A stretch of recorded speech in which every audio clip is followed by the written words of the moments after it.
યોગીજી મહારાજે 1950 થી 60 વચ્ચે 51 સંતો કરવા છે એવો એક જબરજસ્ત કાર્યક્રમ ઉપાડેલો અને એમાં ઘણા બધા યુવાનો સંતો ગયા.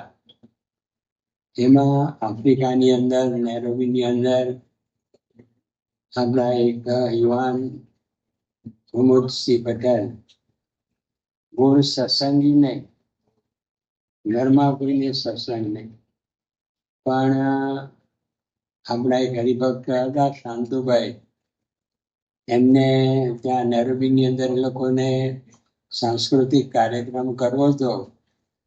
એટલે પૂછપરછ કરી તો કોઈએ કહ્યું કે આજે પુનિતભાઈ સિંહ પટેલ છે એ સાંસ્કૃતિક કાર્યક્રમમાં બહુ હોશિયાર છે, આપણે એનો સંપર્ક કરવો.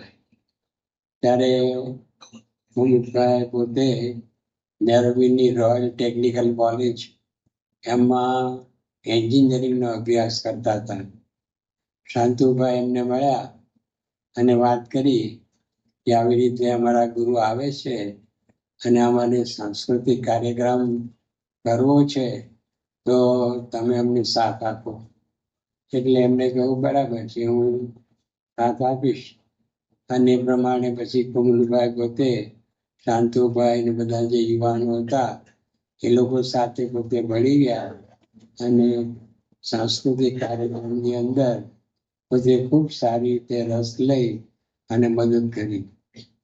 ત્યાર પછી એટલે એમનો સત્સંગ આટલો તદ્દન આમ નવો, પણ યોગી બાપા આવ્યા અને બાપાએ એમને કહ્યું કે તમારે સાધુ થવાનું છે.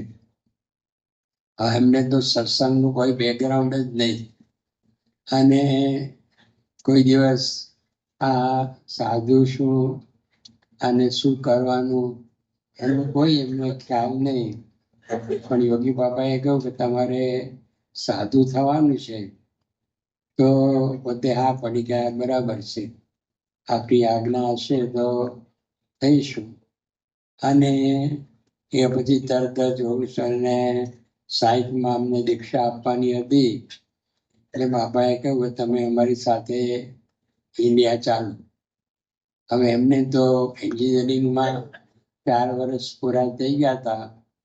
5મું વર્ષ એમણે સ્વિટ્ઝરલેન્ડની અંદર પૂરું કરવાનું હતું. ત્યારે એમને ડિગ્રી મળે. તેમના પ્રિન્સિપલ અને બધા જે પ્રોફેસરો એ બધાએ ખૂબ સમજાવ્યા કે આ તમારું છેલ્લું વર્ષ છે અને તમે શું કામ જાઓ છો. બીજા બધાએ પણ સમજાવ્યા. પણ કુમુદભાઈ આમ એટલો બધો કઈ સત્સંગનો યોગ નહીં, પણ યોગી મહારાજમાં વિશ્વાસ અને યોગી મહારાજે આજ્ઞા કરી તો તૈયાર થઈ ગયા અને ઇન્ડિયા આવ્યા. અને ઇન્ડિયા આવ્યા અને અમારી સાથે દીક્ષા લેવા માટે બધે તૈયાર થયા. એ વખતે મૂળ ઉમદભાઈ પોતે નવા ગામ, આપણું જે આ દંડાયું છે ને ત્યાંના, એટલે ત્યાંના બધા નેતાઓને ખબર પડી કે આ સાધુ થવાના છે. એટલે ગોરધન શંભુ, પછી સરદાર પટેલના દીકરી મણીબેન અને બીજા 10-12 નેતાઓ એ બધા ગોંડલ આવ્યા અને ત્યાં આગળ આવીને યોગી બાપાને વાત કરી કે આ તો અમારા વિસ્તારની અંદર આટલા તેજસ્વી વિદ્યાર્થી છે અને હવે થોડા વખતમાં તો એન્જિનિયર થવાના છે, તો તમે એમને સાધુ ન કરો. એટલે યોગી બાપાનું કેવું કે તત્કાળ કોઈ જવાબ આપે નહીં. બાબા કે અમે જોઈશ. અને સાથે બધા સંતોને પણ વાત કરી, પ્રમુખ મહારાજ અને બીજા સંતોને કે આને દીક્ષા ના આપો, કારણ કે તો અમારા વિસ્તારમાં ભારત દેશના પહેલા નિયમ છે. પછી તો વાત પતી ગઈ, પણ યોગી બાબાએ નક્કી કર્યું હતું કે દીક્ષા આપી. એટલે પ્રમુખભાઈ દીક્ષા આપી. તદ્દન નવો સત્સંગ, કોઈ સત્સંગનું એવું સોલિડ બેકગ્રાઉન્ડ નહીં. અને સાધુ થઈને પણ શું કરવાનું છે એ બધી પણ સમજણ પણ તૈયાર થઈ ગયા. અને પછી યોગી બાપાએ ગરડામાં બધાને સાથે દીક્ષા આપી અને અને એમનું રામચરણ સ્વામી નામ પાડ્યું. અને ત્યાર પછી 1960 થી પોતે સત્સંગની અંદર વિવિધ સેવાઓ કરતા હતા, કારણ કે ઘણી બધી કળાઓમાં એ બહુ કુશળ હતા અને બધામાં એકદમ રીતે હોશિયાર અને સ્વભાવ પણ બહુ સારો, બધા સાથે હળી મળી જાય. અને એ રીતે કરતા કરતા એ પોતે અત્યાર સુધી એમણે સેવા કરી. અને પરમ દિવસે જ્યાં પોતે ગામમાં ગયા તો આ રીતે 75 આપણી ગઈ તો એને 60 દીક્ષા આપી, એટલે 40 અને બીજા 25 વર્ષ સુધી એમણે આ રીતે સત્સંગની સેવા કરી અને યોગી બાબાનો રાજીપો પ્રાપ્ત કર્યો. પ્રમુખ સ્વામી મહારાજ અને મોહન સ્વામી મહારાજનો રાજીપો પણ પ્રાપ્ત કર્યો. અને વિશેષ તો શું કે કોઈ એવી સત્સંગની પાકી એવી એને કહીએ કે દ્રઢતા કે બધું નહીં, પરંતુ એકમાત્ર યોગી મહારાજના વચનો પર તૈયાર થઈ ગયા અને તરત દીક્ષા લઈને સાધુ થયા. અને સાધુ થયા પછી પણ એમણે સંસ્થાની અનેકવિધ સેવાઓ પોતે પ્રેમથી કરી.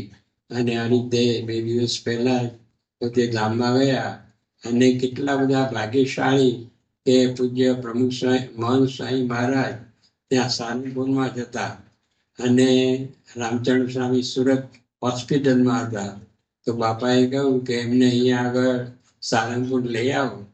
અને પછી સારંગપુર લાવવામાં આવ્યા અને પૂજ્ય મોહન સ્વામી મહારાજે જાતે એમની એ રીતે પુષ્પોથી એ પ્રમાણે એની પૂજા કરી, જાતે એમની આરતી ઉતારી અને એ રીતે પોતાનો જે પ્રેમ વાત્સલ્ય એ મોહન સ્વામી મહારાજે એમના પ્રત્યે બતાવ્યું. તો આવી રીતે આજે યોગી બાપાએ ઘણા બધા યુવાનોને આ પ્રકારે પ્રેરણા આપી અને સંત બનાવેલા. અને એ રીતે બધા આજે સેવા કરતા હોય છે. તો આ સત્સંગની અંદર આ પ્રકારે મોટા પુરુષ છે એ જ્યારે જે સમયે જે પ્રકારની આજ્ઞા આપણને કરે એનું જો આપણે ચુસ્તપણે પાલન કરીએ તો ભગવાનને સંત રાજી થાય છે અને આપણું કામ થઈ જાય છે. તો આ રીતે આપણે પણ પૂજ્ય રામચરણ સ્વામીની જેમ આપણે પણ તન મન ધનથી સત્સંગમાં સેવા ભક્તિમાં બધામાં જોડાઈએ એ જ પ્રાર્થના. જય સ્વામિનારાયણ. આવા જ વિશિષ્ટ પ્રસંગો સાંભળવા માટે કૃપા કરીને લાઈક કરો, તમારા વિચારો કમેન્ટમાં શેર કરો અને અમારી ચેનલને સબસ્ક્રાઇબ કરવાનું ભૂલશો નહીં.